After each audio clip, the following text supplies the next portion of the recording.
अमरीकी नाकाबंदी तोड़ने और अपनी शारक की तरफ बढ़ने वाले हाथ को काटने के लिए ईरान ने मुकम्मल तैयारी कर ली। ईरान ने फहरिस्त तरतीब दे दी, कहां कहां हमला किया जाएगा, कौन कौन से टारगेट्स लॉक किए जा चुके हैं। इस बारे में अज़हर अली खान से बात करते हैं। अज़हर भाई, सीज़ फायर के दौरान अमेरिका भी अपनी तैयारी कर रहा था, ईरान भी अपनी तैयारी कर रहा था। अमेरिका ने नाकाबंदी की, ईरान की पेट्रोलियम की तरसील रुक गई। इसके बाद ईरान ने बड़ा सख्त जवाब देने के लिए एक फहरिस्त तरतीब दी है। ईरान क्या करने जा रहा है? ईरान ने अपनी बहुत तैयारी की, सीज़ फायर के वक्त को बहुत ही तवज्जो से इस्तेमाल किया है। उसको ये पता है कि अब अगले बार उन जगहों पे नहीं करने जहाँ ऑलरेडी कर दिए हैं, क्योंकि एयर जो बेसिस थी, फ़ौजी बेसिस, वो तबाह कर दी थी उन्होंने। और अब उनको अंदाज़ा है कि बहुत सारी जगहों पे वो हमला नहीं कर सकते और वहाँ कुछ है भी नहीं।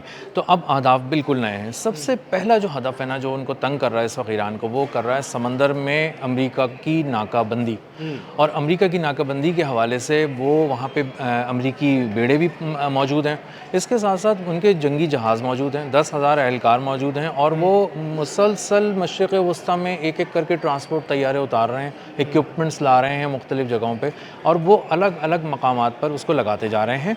उनको भी अब नई जगह से हमला करना है और सरप्राइज़ देना है। ईरान ने भी सरप्राइज़ तैयार किए हैं। तो सबसे पहला जो मुमकिन तौर पे हो सकता है, जिसको ईरान देख रहा है, वो सबसे पहली जंग समंदर में छिड़ सकती है। हमले का आगाज़ समंदर से हो सकता है। अमरीकी बहरिया सबसे पहला निशाना सबसे पहला निशाना अमरीका की बहरिया होगी। 10,000 एहलकार जो वहाँ पे खड़े हैं, बहुत सारे वॉरशिप्स खड़े हैं जो नाकाबंदी कर रहे हैं, और उन्हीं से नाकाबंदी तोड़वानी है सबसे पहले ईरान को, क्योंकि उसको अपना ऑयल वहाँ से गुजारना है। बिल्कुल। अब इसके साथ साथ बहुत से ऐसे मुल्क हैं जो ये बात कर रहे हैं कि ईरान से कि आप हमें इजाज़त दें तो हम अपना हुर्मुज़ पार कर लें, क्योंकि यहाँ पे गिरफ्त आपकी ज़्यादा मजबूत है। तो उनको भी गुजरवाना है और अमेरिका उन पे हमला ना कर दे, इसलिए वो भी सब क्यू में लगे हैं। 20-20 मिलियन डॉलर देके वो अभी खड़े में। तो वो एक पूरी इनकम स्ट्रीम भी है जो इंतज़ार कर रही है ईरान का। तो ईरान समंदर में नाकाबंदी तोड़ेगा। अब वो किस तरह से आता है, कितने ज़ावियों से आता है, जो डोनाल्ड ट्रंप ने कहा था 17 ज़ावियों से जेराल्ड एयरपोर्ट पे हमला किया गया था, तो फ़िज़ाओं में उड़ते उनके ड्रोन्स देखे गए हैं। इसके साथ साथ उनके तैयारे देखे गए हैं, स्पॉट किया उन्होंने, और बताया है, पहली बार अमरीकी मीडिया ने बताया है कि उनकी एयरफोर्स इंटैक्ट है, जो कि अब बताया जा रहा था कि नहीं है। हाँ जी, बिल्कुल तो इंटैक्ट है। वो देख रहे हैं F5 से उन्होंने पूरा जदीद डिफेंस सिस्टम तबाह कर दिया। बिल्कुल कर दिया, और वहाँ तक पहुँचा नहीं जा सकता था, वो पहुँच भी गए, तबाह भी कर दिया, मनूवर भी करते रहे, और उसके बाद वापस भी आ गए, खैरियत से अपनी यहाँ पर लैंड किया। तो वो ये शाहकार भी है, मौजज़ा भी है, महारत भी है, सब कुछ इस एक छोटी सी एपिसोड में जो उन्होंने जाके कुवैत के अंदर किया। अब वो अपनी फ़िज़ाइया को भी इस्तेमाल कर सकते हैं छोटे हमलों के लिए। इसके साथ साथ वो ड्रोन के अटैक्स कर सकते हैं समंदर के अंदर बहुत सारी जगहों पे।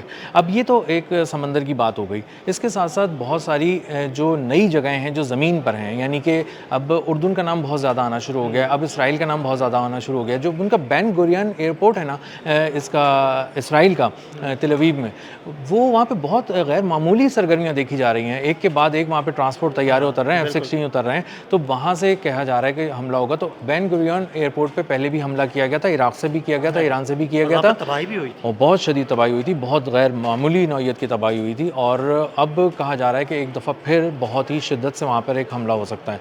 इसके साथ साथ आप उर्दून की तरफ थोड़ा सा मुड़ेंगे तो आपको अंदाज़ा होगा कि वहाँ की जो बेसिस हैं उन पे भी अब मिलिट्री बिल्डअप करना शुरू किया अमेरिका ने।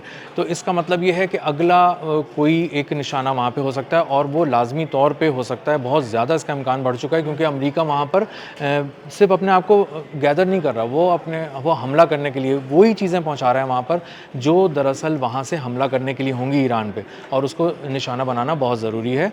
उनका थाड है, पेट्रियट है, और दीगर चीज़ें, हाइपरसोनिक मिसाइल भी वहाँ पहुँचा रहे हैं वो लोग, तो वहाँ से वो हमला कर सकते हैं। तो वहाँ पे एक हमला बहुत शिद्दत के साथ किया जा सकता है, एक से ज़्यादा भी हमले किए जा सकते हैं। और कोऑर्डिनेट्स के हवाले से तो मशहूर हो गया है ईरान कि उसके पास कोऑर्डिनेट्स बड़े प्रिसाइज होते हैं। हाँ जी, बिल्कुल। मतलब वो प्रिसिजन के साथ वार करते हैं, और इन कोऑर्डिनेट्स की मौजूदगी में ईरान पहले से ज़्यादा ख़तरनाक हो चुका है।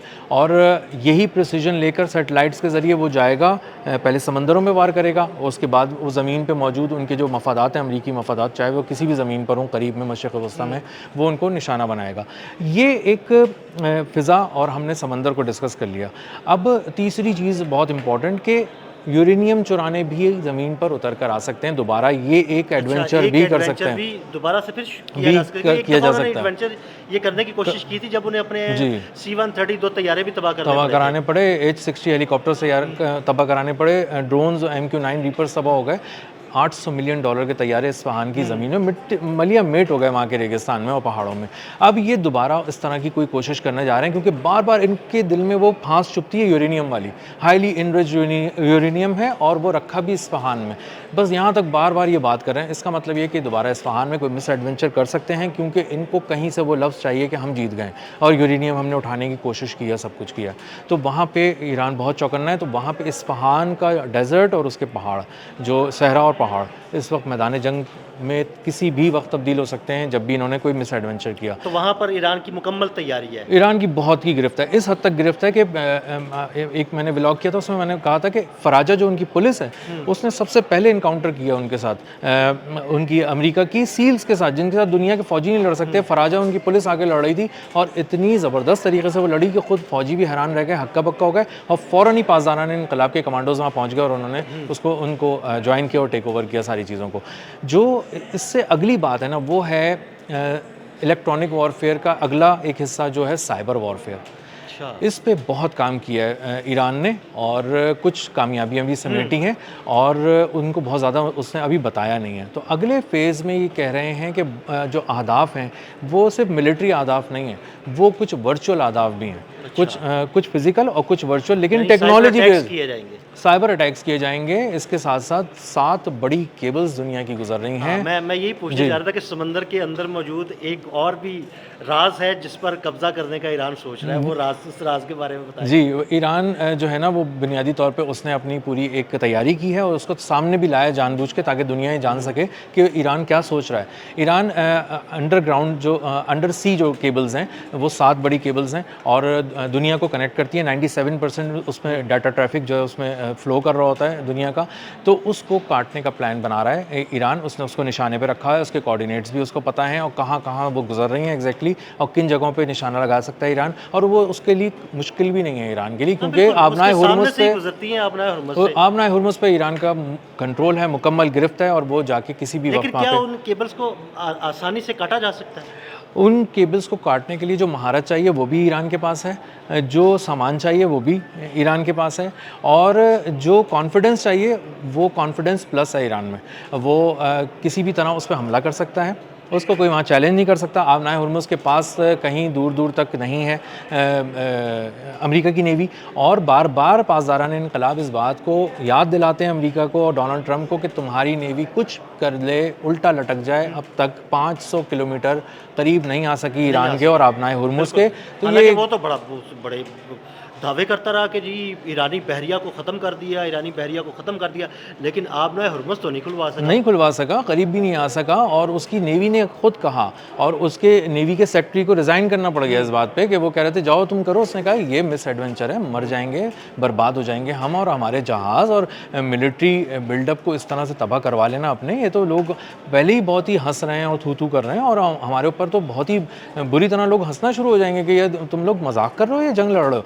तो ईरान ज़्यादा बात नहीं करता, प्रेसिजन के साथ बात करता है, तो वार भी प्रेसिजन के साथ करता है। उसने अगर कहा है कि वो केबल्स को तबाह कर देगा तो इसका मतलब ये है कर देगा। माजी में जो कहा उसने जो कहा है वो ईरान ने किया है और जो कहा है डोनाल्ड ट्रंप ने वो नहीं किया है। पलट गए हैं कुछ घंटों में, 72 घंटों में, 48 घंटों में डेडलाइंस देते रहें। तो इस वक्त उनके पल्ले कुछ नहीं है अमेरिका के और बज़ाहिर नज़र ये आ रहा है कि एक बार फिर एक नई एपिसोड नए सीज़न में मार खाने जा रहे हैं। ईरान के आदाब बहुत ही रियलिस्टिक भी हैं और बहुत सोच समझ के चुने गए हैं अपनी मिलिट्री कैपेबिलिटी को सामने अच्छा अज़हर भाई, मुझे ये बताइएगा कि पिछले कुछ दिनों से यूएई में कोई गैर मामूली नकलो हरकत देखी गई है। सुना जा रहा है कि कोई फ़िज़ाई दिफाई निज़ाम पहुँचाया गया इसराइल की जानिब से या इसराइली फ़ौज को भी मूव किया गया। तो क्या इस फहरिस्त में यूएई भी हदफ हो सकता है? यूएई की सरजमीन से अगर कोई हमला हुआ तो ईरान नहीं छोड़ेगा और किसी भी और सरजमीन से अगर हमला हुआ तो ईरान नहीं छोड़ेगा, क्योंकि इसमें बराह रास्त ईरान का नुकसान मुआशी भी हो रहा है, जानों का भी नुकसान हो रहा है, और सिविलियंस के, मासूम सिविलियंस के नुकसान की, ज़िंदगियों की कॉस्ट पे कोई भी चीज़ मौखर नहीं की जा सकती है। तो अब वहाँ पे जो उन्होंने अपना सिस्टम एरो 3 लेके गए वहाँ पर यूएई के अंदर, इसराइल ने पहुँचाया है, अपने फ़ौजी भी पहुँचाए हैं और कहा है कि हम आपकी हिफाजत करेंगे। हिफाजत के नाम पे वो वहाँ से अटैक कर सकते हैं, और 100% अगर अटैक हुआ तो वहाँ पर हर सूरत ईरान जवाब देगा। और उसके पास पहले भी वो कोऑर्डिनेट्स है यूएई के, जिसमें उसने भरपूर तबाही मचाई। और याद रखें दिल भाई, उस एआई स्टारगेट डाटा सेंटर को मत भूलें, जो 30 अरब डॉलर का है तकरीबन, और वो सबसे बड़ी इन्वेस्टमेंट है यूएई के अंदर। और अगर यूएई में उसको निशाना बनाया, समझे हमने एक छोटा मोटा सा एटमी हमला कर दिया। अजहर भाई, उस डेटा सेंटर के अंदर आखिर ऐसा क्या है कि ईरान ने पूरी नजरें जमाई हुई हैं उसके ऊपर? वो एक छोटा सा मकाम है जिसके कोऑर्डिनेट्स गूगल पे नहीं है, और वो हटा दिए गए थे क्योंकि बहुत कीमती था, हर कोई नहीं चाहते कि वहाँ पहुँचे। उसको तबाह करने का मतलब 30 अरब डॉलर का जंगी हदफ उड़ा देना है। और उस डाटा सेंटर के अंदर इन्वेस्टमेंट है अमेरिका की, तमाम बड़ी कंपनीज़ की, ओपन एआई की भी और दीगर कंपनीज़ की, और यहाँ के यूएई की भी इन्वेस्टमेंट है। भाई जॉइंट इन्वेस्टमेंट से वो शुरू कर रहे हैं। उसके लिए उन्होंने अपना एक पूरा न्यूक्लियर प्लांट बनाया ताकि वो इतनी बिजली करे कि वहाँ पर कंप्यूटिंग हो सके। और अगर आप इसको निशाना बनाते हैं तो आपने दुनिया की सबसे बड़ी आर्टिफिशियल इंटेलिजेंस की फैक्ट्री पे हमला कर दिया है, डाटा सेंटर पे हमला कर दिया है, और ये नाकाबिले तलाफ़ी नुकसान होगा। इसको ठीक करते करते एक तो 30-40 अरब डॉलर दोबारा लग जाएंगे, और साल बहुत लग जाएंगे, और आप एक साथ अमेरिका और यूएई को बहुत पीछे फेंक देंगे।